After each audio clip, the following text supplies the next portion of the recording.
성경에 사람을 두 가지로 나누는데 한 부류는 율법적인 사람입니다. 또 한 부류는 하나님의 은혜를 입는 사람입니다. 성경에 보면 율법과 은혜 중에 여러분 근데 율법은요 요구하는 삶이에요. 율법은 우리에게 자꾸 요구합니다. 너 이 정도는 해야 된다. 너 이 정도는 이렇게는 해야 된다. 이 정도는 살아내야 된다. 너가 적어도 이건 하지 말아야 된다. 이건 하지 말아야 된다. 이렇게는 하지 말아야 된다. 이렇게는 해야 된다. 우리의 삶에 자꾸 요구하는 삶입니다. 그럼 율법적인 사람은 어떻게 행동할까요? 나에게도 자꾸 요구합니다. 내가 이 정도는 해야 된다. 내가 이건 하지 말아야 된다. 내가 이 정도는 해줘야 된다. 내가 이거 정도는 해야 된다. 남들에게도 그렇게 합니다. 너가 이 정도는 해야 된다. 아내에게, 남편에게, 자녀에게 이 정도는 해야 된다. 이렇게는 해야 된다. 라고 요구하는 삶입니다. 은혜는 뭐냐면 여러분 하나님의 은혜는요 인간이 부족할지라도 그에게 베풀어주고 덮어주고 그에게 그냥 주는 겁니다. 율법은 요구합니다. 무언가를 네가 해내라. 받기를 원하는 거고요. 내가 그 모습을 보기를 원하는 거고 은혜는 그냥 주는 겁니다. 베푸는 겁니다. 하나님의 은혜는요 인간의 가장 최악인 모습에 은혜를 베풉니다. 율법은요 인간의 가장 최상의 모습에 뭔가가 부족하다고 지적합니다. 더 하라고 요구합니다.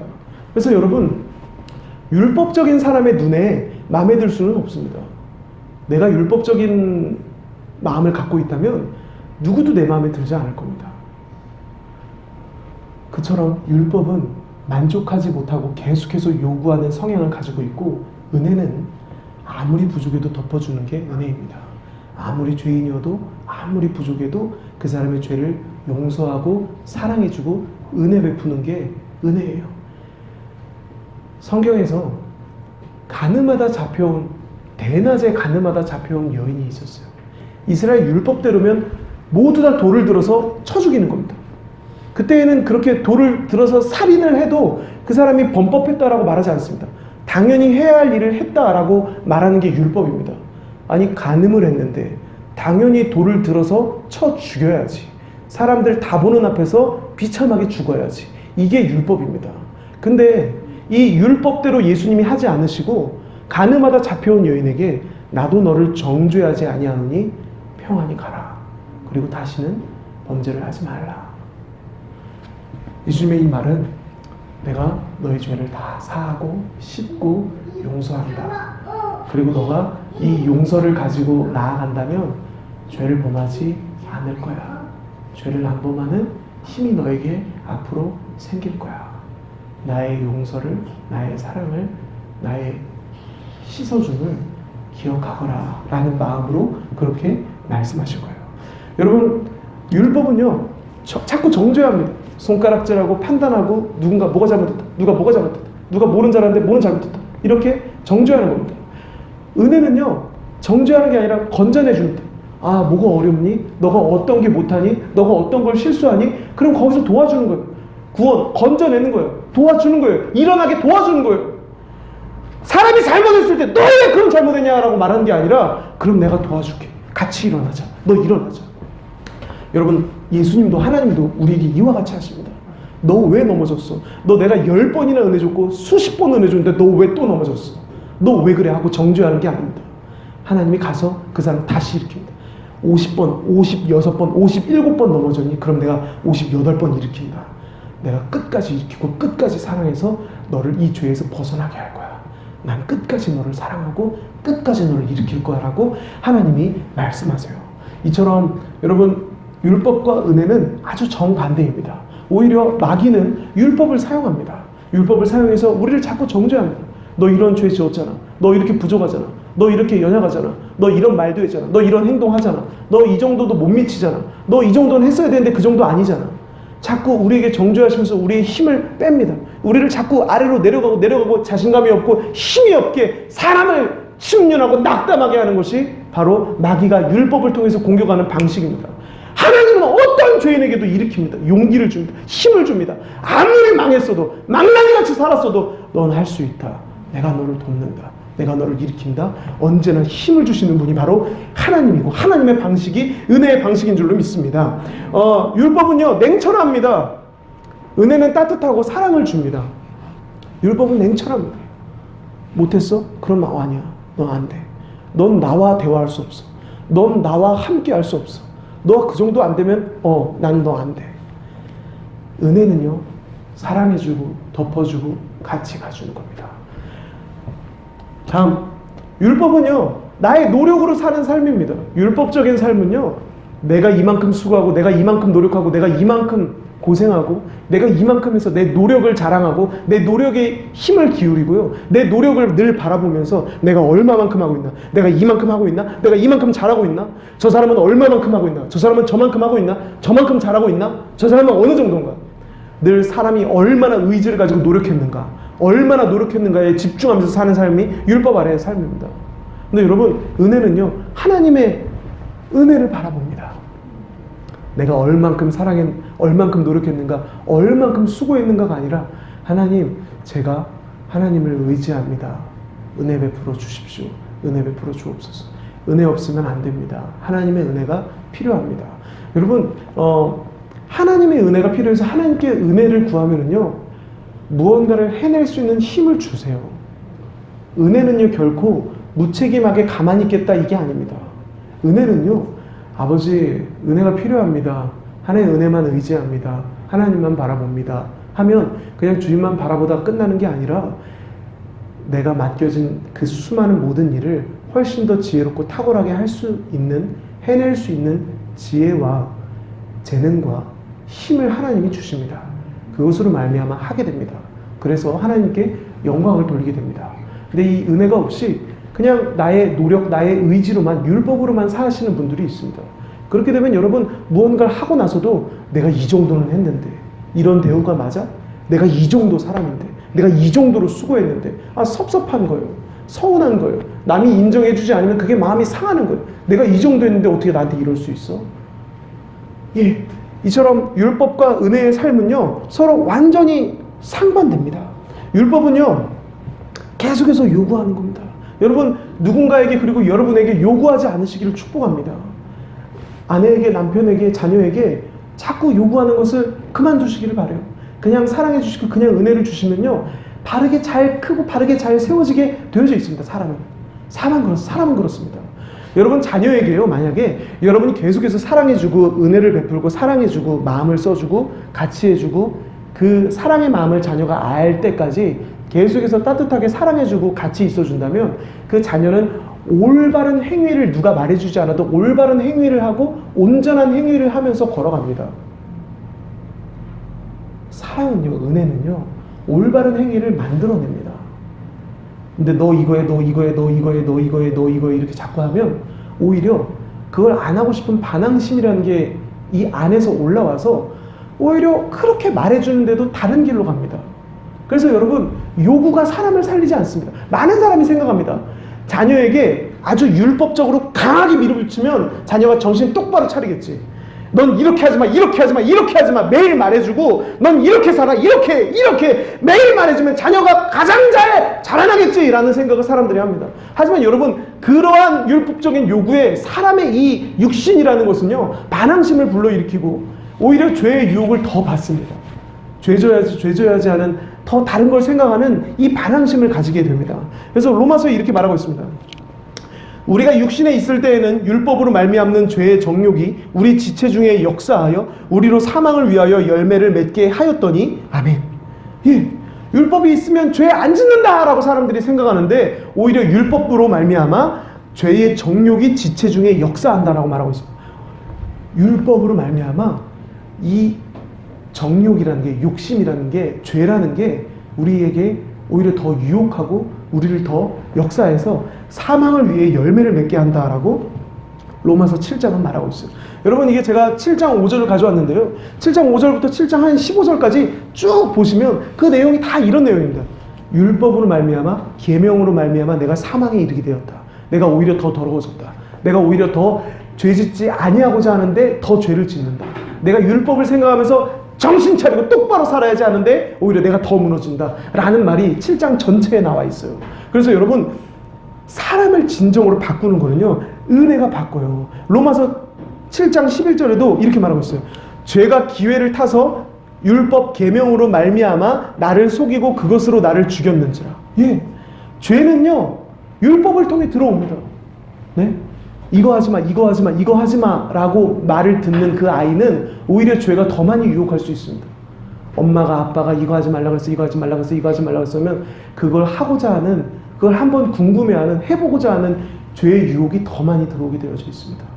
오직 우리가 은혜를 베풀고 사랑해 줄 때 자녀는 오히려 더 잘 자랍니다. 누가 뭐 해라, 뭐가 좋은 거다, 뭐가 좋은 거다 말해주지 않아도. 저도 예수님을 구주로 영접하고요, 너 이제 나쁜 친구들과 어울리지 말아라, PC방 그만 다녀라, 노래방 그만 다녀라, 방탕한 짓 그만해라, 술 마시지 말아라, 담배 하지 말아라, 이런 말 해주지 않아도 그냥 하나님 앞에 나와서 구원받고 은혜를 받았어요. 근데 그 누가 아무도 저에게 다른 말 해준 적이 없는데 그냥 그 모든 게 다 하고 싶지 않은 거예요. 예배하고 싶고, 착하게 살고 싶고, 선하게 살고 싶고, 누군가 베풀어주고 싶고, 용서하고 싶고, 이해하고 싶고, 안아주고 싶고, 일으켜주고 싶고, 힘주고 싶고, 그런 마음이 막 생기는 거예요. 누가 말해주지 않았어요. 누가 저에게 믿는 자는 그렇게 사는 삶이야, 믿는 자의 삶은 이래야 돼, 이래야 돼, 이래야 돼, 믿는 자는 이렇게 해야 돼, 믿는 자는 이렇게 해야 돼 라고 아무도 말해주지 않았어요. 은혜 받으면 사람은 저절로 바뀝니다. 여러분, 은혜가 사람을 바꾸는 줄로 믿습니다. 네. 로마서 6장에 이렇게 말하고 있어요. 죄가 너희를 주장하지 못하리니 이는 너희가 법 아래 있지 아니하고 은혜 아래 있습니다. 여러분, 이 말은 무슨 말이냐면은 너희가 만약에 법 아래 있으면, 이거 율법이거든요. 한글로 그냥 법이라고만 해석을 했는데 실제로는 율법이에요. 그 문맥상의 율법인데요. 너희가 만약에 법 아래 있으면 죄가 너희를 주장한다는 말이에요. 근데 너희가 지금은 법 아래 있지 않냐고 은혜 아래 있으므로 죄가 너희를 주장하지 못한다라고 성경은 말하고 있어요. 네. 율법 아래 있으면 죄가 우리를 주장합니다. 자꾸 죄짓게 만듭니다. 근데 우리가 은혜 아래 있으면 죄가 끊어집니다. 여러분, 은혜 받아보세요. 사람은 바뀝니다. 아무리 은밀한 죄와 여러 습관적인 죄를 가지고 있더라도 하나님께 은혜 받고 나면요, 죄가 끊어집니다. 그 죄가 싫어집니다. 짓고 싶지 않아집니다. 네. 죄가 생각이 안 납니다. 그처럼 여러분, 사람은요 은혜를 받아야지 변하고, 은혜를 받아야 죄를 버립니다. 자녀의 죄를 끊게 하고 싶으십니까? 계속 사랑해 주시고, 사랑을 이해할 때까지 말해 주시고 알려주세요. 그가 마음으로 깨닫고 느낄 때까지 사랑해 주세요. 자녀가 죄를 끊을 겁니다. 미련한 짓을 끊을 겁니다. 너 이거 하지 마. 너 이거 부모 속상하게 하는 거야. 너 절대 하지 마. 한 번만 더 그러면 때릴 거야. 그럼 절대 끊을 수 없습니다. 비행 청소년이 대한민국에 많은데요, 그 비행 청소년의 부모님들이 다 그렇게 말합니다. 너 한 번만 더 그러면 내가 머리를 밀어버릴 거야. 다리 몽둥이를 분질러 버릴 거야. 분명히 또 하게 되어져 있습니다. 내 힘으로 죄를 끊으려고 하면은 반드시 오히려 또 더 넘어집니다. 내가 똑바로 살고 내가 죄를 끊으려고 하면은요, 반드시 잠깐 그 의지 때문에 잠깐은 참을 수 있는데 오히려 더 죄를 짓게 됩니다. 이 나의 힘, 나의 의지, 이 율법적인 요구에 대한 생각으로 말미암아 죄를 끊으려고 하면 오히려 죄를 더 짓습니다. 절대로 그 죄가 줄어들지 않아요. 그래서 여러분을 향해서도요, 율법적으로 요구하지 않으시기를 바랍니다. 야, 이 죄는 꼭 끊어야 된다. 꼭 끊어야 된다. 하나님 기뻐하시는 것이 아니다. 이건 꼭 끊어야 된다. 여러분, 그 마음을 내려놓으세요. 그냥 하나님, 제가 이렇게 죄를 짓네요. 저도 안 짓고 싶은데 짓네요. 하면서 아버지와 대화하세요. 하나님, 그래도 나를 사랑하십니다. 이런 부족한 나를 주님이 사랑하십니다. 이렇게 반복되이 넘어지는 나를 하나님이 이해하시고 사랑하시고 용서해 주십니다라고 계속 고백하세요. 사랑으로 여러분의 죄를 덮으세요. 그럼 죄가 끊어져 나갑니다. 하나님이 이와 같은 방법으로 우리를 인도하고 우리를 일으키는 줄로 믿습니다. 인간이 살아나고 회복하는 거는요, 예수님이 우리를 만드셨기 때문에, 하나님이 우리를 만드셨기 때문에요, 예수님이 가장 잘 알아요. 예수님이 어떻게 하면 사람이 바뀌는지, 어떻게 하면 상처가 치유되는지, 어떻게 하면 잘못된 습관이 꺾이는지, 어떻게 하면 사람이 힘이 나서 기뻐하는지, 어떻게 하면 이 사람이 생명을 풍성히 얻어서 행복하고 복된 삶을 사는지 예수님이 가장 잘 알고 하나님이 가장 잘 압니다. 그 예수님이, 그 하나님이요, 성경에 계속 써놨어요. 은혜로 통치한다고. 예수님은 평강의 왕이고 은혜의 왕이라고 성경은 말하고 있어요. 여러분, 예수님은 은혜로 통치합니다. 평강으로 통치합니다. 예수님은 그런 분이에요. 그 가장 잘하시는 분이 우리에게 은혜를 주시면 은혜로 통치한다라고 말씀하세요. 여러분도 은혜로 사시기를 바랍니다. 하나님, 이러한 부분에 은혜를 지금 주세요. 은혜를 주세요라고 말하세요. 내가 이렇게 해야지, 이것도 해야지, 이것도 해야지, 이것도 해야지가 아니라 하나님 은혜를 주세요. 지금도 나를 사랑하십니다. 지금도 내게 은혜 공급하십니다. 은혜 공급하십니다. 나에게 은혜를 주십니다. 주님이 은혜로 통치하십니다. 나를 일으키십니다. 나를 살리십니다. 내가 이렇게 반복되이 넘어지지만 끝끝내 나를 은혜 베푸시고 나에게 일으키시고 나를 살리십니다. 라고 늘 고백하시고 믿으시기를 바라요. 그러한 사람이 가장 빠르게 변화되고 가장 빠르게 놀라운 변화를 경험할 수가 있게 됩니다. 예수님이 모든 죄를 씻어주시고 모두 다 일으키시고 사랑하시는데 이런 말을 자꾸 하면은요, 어떤 누군가가 이렇게 물어봐요. 아니, 그렇게 모든 죄인, 더러운 죄인도 계속 일으키고 계속 은혜 주면 그걸 남용하지 않을까요? 아니, 사람이 그걸 남용하지 않겠습니까? 아니, 어차피 은혜 주실 텐데 또 넘어져 또 죄죠. 어차피 용서해 주실 텐데 또 죄죠. 어차피 사랑해 주실 텐데 마음대로 살아, 막 살아, 원하는 대로 살아, 어차피 사랑해 주시는데 이런 생각 가지지 않을까요? 라는 질문을 사람들이 합니다. 네, 여러분, 하나님의 사랑은요, 그냥 내가 그냥 너 사랑해 줄게, 그냥 너 사랑해 줄게, 이게 아니라요, 자기 하나뿐인 아들을 이 땅에 보내셔서 십자가에 매다셨어요. 그가 우리와 하나님을 화목하게 하는 대가를 다 십자가에서 지불하시고 죽으셨어요. 비참하게 죽으시고 그 대가로 하나님이 우리를 사랑하세요. 값을 다 지불하고 우리를 사랑하시는 건데요, 이걸 알게 되면 사람은요, 하나님의 사랑과 은혜를 막 남용하고 그냥 막 살지 않습니다. 예를 들어서 한 부모가 있었어요. 한 부모가 있었는데 아주 큰 지병과 여러 천재지변을 만나서 다 망하게 되고 몸도 다 망가지게 되었어요. 어떤 보험회사에서 매달 10억씩 지금까지 보험 들어놓은 거에 대한 대가로 매달 10억씩 주겠다고 만약 했다고 쳐봐요. 그럼 여러분, 그 부모가요, 그 10억 받는 걸 자기를 고치고 자기 일어나는 데 쓰는 게 아니라 자녀에게 매번 주는 거예요. 아들아, 이게 10억이 나왔다. 이번 달도 받아가라. 다음 달도 와서 받아가라. 아, 난 어차피 오래 못 살 것 같다. 난 괜찮다. 네가 행복했으면 좋겠고 네가 잘 됐으면 좋겠다. 와서 받아가라. 와서 받아가라. 너만 잘 되면 난 그게 행복이다. 너가 잘 되면, 너가 행복하면 난 그게 전부다. 내가 회복하고 어떤 것보다 네가 잘 됐으면 좋겠다. 받아가라. 그럼 여러분, 그 천재지변 가운데 망해서 건강도 잃고 모든 걸 다 잃은 부모가 자기 생명값으로 10억씩 매달 주는데, 야, 다음 달도 아빠가 10억 주시니까 오늘 그냥 막 살아야지. 집도 사고 차도 사고 막 살아야겠구나. 흥청망청 쓰자. 내일 다음 달이면 또 10억 줄 텐데, 또 10억 받을 텐데, 부모님이 또 줄 텐데 막 살자. 이렇게 하는 자식이 누가 있겠습니까? 하나님의 사랑도 마찬가지입니다. 하나님이 그냥, 야, 그냥 나는 하나님이니까 그냥 사랑해. 사랑해, 사랑해, 사랑해, 사랑해. 용서해, 용서해, 용서해, 용서해. 사랑해, 사랑해, 사랑해, 사랑해, 사랑해. 이해해, 이해해, 이해해, 이해해. 줄게, 줄게, 줄게, 줄게, 줄게, 줄게. 계속 받아가. 이런 가벼운 사랑이 아니에요.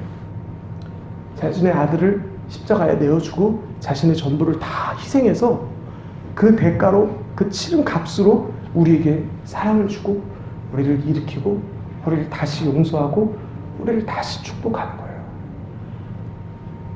이 예수님의 십자가의 은혜를 안다면 여러분, 이 은혜를 남용하겠습니까? 아유, 어차피 일으켜 주실 텐데 막 살자. 어차피 사랑해 주실 텐데 막 살자. 이렇게 하는 사람이 아마 없을 것입니다. 하나님의 사랑은, 하나님의 은혜는 대가를 다 지불한 은혜입니다. 대가를 다 지불한 사랑입니다. 그 사랑으로 사랑해 주시고 그 은혜로 은혜 주세요. 내가 아주 비참하게 되고 죄짓고 망가지고 미련하게 되었을 때 원래 하나님은 나를 건지실 수가 없어요. 왜냐하면 죄지었기 때문에. 하지만 예수님이 내 죄를 다 짊어지고 죽으셔서 예수님이 대가를 다 지불하셔서 나를 일으키고 건지는 거예요. 갈라디아서에 이렇게 말하고 있습니다. 그리스도께서 우리를 위하여 저주를 받은 바 되사 율법의 저주에서 우리를 속량하셨으니, 우리가 저주를 받아야 돼요. 하지만 예수님이 다 저주를 받으셔서 우리가 죄짓고 넘어져도 하나님이 우리 건지는 거예요. 예수님이 다 담당하셨으니까 하나님이 우리 일으키는 거예요. 하나님이 우리 사랑하는 거예요. 하나님이 우리 은혜 주시는 거예요. 이처럼 예수님이 대가를 치른 축복입니다. 그래서 여러분, 우리가 그걸 기억한다면요, 막살 수 없어요. 아니, 어차피 은혜 주실 텐데 욕심대로 살자, 이렇게 불가능해요. 아, 주님이 나를 사랑하시고 나를 생각하셔서 이렇게 은혜를 주시는구나. 이렇게 넘어지고 이렇게 미련한데도 끝까지 나를 사랑해 주시는구나. 예수님 십자가 덕분에 내가 이러한 과분한 사랑을 받는구나 라는 것을요, 기억하시기를 바라요. 여러분, 로마서에 이런 말씀이 있어요. 그리스도 예수 안에 있는 속량으로 말미암아 하나님의 은혜로 값없이 의롭다 하심을 얻은 자 되었느니라. 그리스도 예수 안에 있는 그 속량, 속량은요, 대가를 다 지불한다는 말이에요. 그 값을 다 치르고, 빚이 만약에 1억이 있으면 오히려 100조, 1000조, 1조, 10조, 억조를 다 예수님이 십자가로 자기의 몸으로 다 지불하셨다라는 말이에요. 그 지불하심으로 말미암아 하나님의 은혜로 값없이, 값없이는요, 아무 노력 없이, 아무 대가 없이, 아무 수고 없이, 아무 이유 없이 그냥 공짜로 준다라는 말이에요. 그냥 공짜로 예수님 십자가 하나 때문에 우리가 값없이, 이유 없이 의롭다 하심을 얻은 자 되었다라고 말하고 있어요. 의롭다 하심은 하나님과 화목하고 하나님과 친밀하고 하나님의 사랑을 영원히 무한히 받는 상태가 의로운 상태예요. 성경은 의인에게는 내가 영원히 지키고 영원히 사랑하며 영원히 붙든다라는 말이 시편과 성경에 가득해요. 의인이 받는 축복을 우리가 받는 거예요. 우리가 의인이냐, 우리가 의롭느냐? 아니요. 우린 죄인입니다. 근데 예수님이 그가 대신 대가를 다 지불하셔서 우리가 의롭게 되었어요. 우린 계속해서 사랑을 받습니다. 여러분, 예수님이 그 십자가 지신 사랑을 안다면 내게 주시는 이 은혜가 얼마나 확실한지도 알게 돼요. 하나님이 은혜 주시다가 더 이상 은혜 안 주시는 거 아니야? 라는 생각을 안 하게 돼요. 왜냐하면 그 은혜 주시는 게 예수님 십자가 대가로 주시는 거예요. 그래서 그 은혜가 영원히 변하지 않아요. 예수님 십자가 지신 대가로 나를 사랑해 주시는 거라서 그 사랑이 영원히 변하지 않아요. 어떤 사람은 말해요. 계속 죄 짓고 계속 미련하게 계속 방탕하게 살면 하나님 그 사람 안 사랑하신다, 심판하신다, 한 대 확 때리신다, 사랑도 씹는다, 하나님 어떤 분이신데, 이런 말 하는 사람들이 있어요. 그렇지 않아요.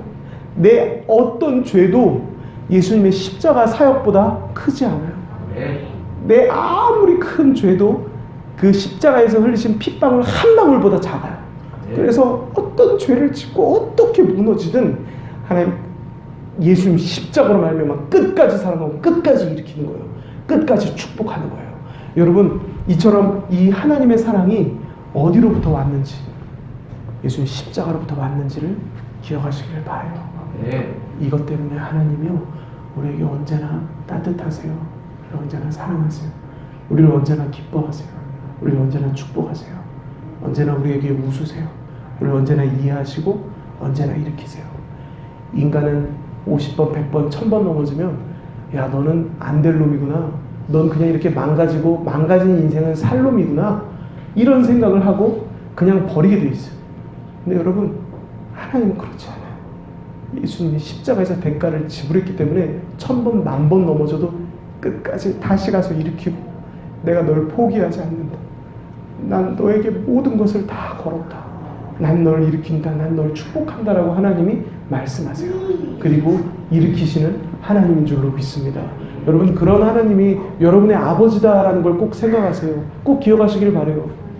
좋으신 하나님이, 사랑이 많으신 하나님 아버지가 나를 사랑하신다. 나를 용서해 주신다.